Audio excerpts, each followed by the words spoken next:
ለውጥ ያመጣል ብዬ አላምንም። የነዚህ መሪዎች ውይይት ወይም ንግግር ወይንም ሐሳብ ከዛሬ 30 ዓመት ወይንም 35 ዓመት በፊት ቢሆን ኖሮ የኢትዮጵያ ቃለ ሕይወት ቤተክርስቲያን የራሷን ቅርጽ እንዲኖራት ሊያግዛት ይችላል ብዬ አምናለሁ። አሁን ግን በፍጹም መሪዎቹ ዘመኑን የተረዱት አይመስለኝም። ይሄ የግል አስተያየቴ ነው። ለምሳሌ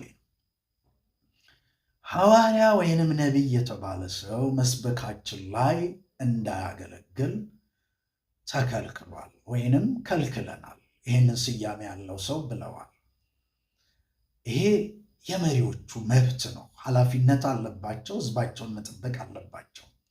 ሕዝቡን ግን ሐዋርያና ነቢይ የተባሉ ሰዎች ጋር የተሰየሙ ሰዎች ጋር እንዳሄዱ የመከልከል አቅም አላችሁ ወይ? ይህን ካለፈው ሕይወታችን ቤተ ክርስቲያን ውስጥ ከማደጋችን ከመኖራችን ተነስተን በቀላሉ አትችሉም የሚል መልስ እንሰጣችኋለን። እሺ ይህን ተውት። በቀላሉ ሐዋርያና ነቢይ የተባሉ ሰዎች ሕዝባችሁ ጋር እንዳይመጡ መከልከል ትችላላችሁ ወይ የሚል ጥያቄ እንጠይቃለን። በፍጹም አትችሉም።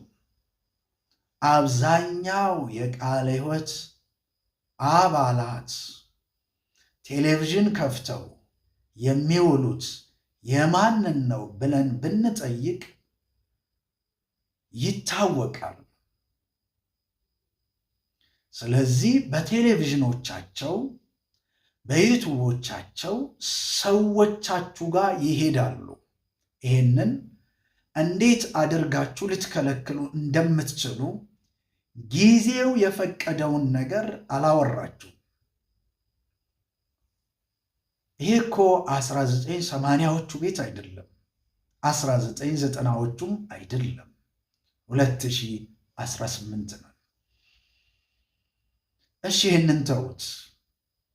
የትኛው ሐዋርያ ነው ዛሬ ቃለ ሕይወት መድረክ ከለከለችኝ ብሎ ጭንቅ ጥበብ ሊለው የሚችል? የትኛው ነቢይ ነው? አቻ ሜዳዎች እንደተፈጠሩ የገባችሁ አልመሰለኝም። ለዚህም ነው ብዙ ለውጥ የሌለው ነው ብዬ የማምነው። ከኢትዮጵያ እስከ አሜሪካ ተቧድነዋል። አቻ